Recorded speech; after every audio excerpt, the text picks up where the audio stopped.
नमस्कार, मैं हूं रागनी वर्मन और आप देखना शुरू कर चुके हैं राष्ट्रीय जगत विजन न्यूज, जहां आज हम बात करेंगे उस फिल्म के जिसका इंतजार सिर्फ भारत ही नहीं शायद पूरी दुनिया कर रही है, रामायण। जी हां, रणबीर कपूर और यश स्टारर इस मेगा प्रोजेक्ट को रिलीज होने में अभी वक्त है, लेकिन इसकी हाइप अभी से आसमान छू रही है। खबरों के मुताबिक फिल्म के मेकर्स ने हाल ही में अमेरिका के लॉस एंजलिस में इसकी पहली टेस्ट स्क्रीनिंग रखी। यह स्क्रीनिंग 23 फरवरी की शाम को हुई, जहां चुनिंदा दर्शकों को फिल्म का रफ कट दिखाया गया।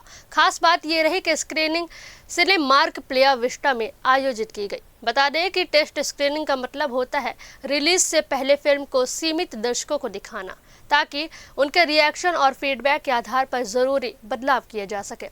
इस शो में 18 से 60 साल तक के लोगों को बुलाया गया, ताकि अलग अलग एज ग्रुप का रिएक्शन समझा जा सके, और जो शुरुआती रिपोर्ट सामने आई वो बेहद पॉजिटिव नजर आई।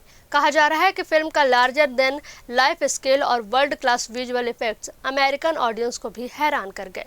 कहानी और स्क्रीन प्ले को लेकर भी अच्छी चर्चा है। ध्यान देने वाली बात यह है कि दर्शकों को सिर्फ फिल्म का रफ कट दिखाया गया था, जिसमें ना बैकग्राउंड स्कोर था, ना फाइनल कलरिंग और ना ही पूरी एडिटिंग, यानी अभी फिल्म पर काफी काम बाकी है। इसके बावजूद ऐसा रिस्पांस मिलना मेकर्स के लिए बड़ी राहत की बात है। सूत्रों की माने तो आने वाले दिनों में दुनिया के कुछ और बड़े शहरों में भी टेस्ट स्क्रीनिंग हो सकती है। वहीं चर्चा है कि रामनवमी यानी 26 मार्च के आसपास फिल्म का ऑफिशियल टीजर रिलीज किया जा सकता है। और जहां तक रिलीज की बात है, ये ग्रैंड फिल्म इस साल दीपावली पर सिनेमा घरों में दस्तक दे सकती है। तो तैयार हो जाइए, क्योंकि ये सिर्फ एक फिल्म नहीं बल्कि भारतीय महाकाव्य को ग्लोबल लेवल पर पेश करने की एक बड़ी कोशिश है। फिलहाल के लिए इतना ही। ऐसे ही अपडेट्स के लिए जुड़े रहिए राष्ट्रीय जगत विजन न्यूज के साथ। नमस्कार।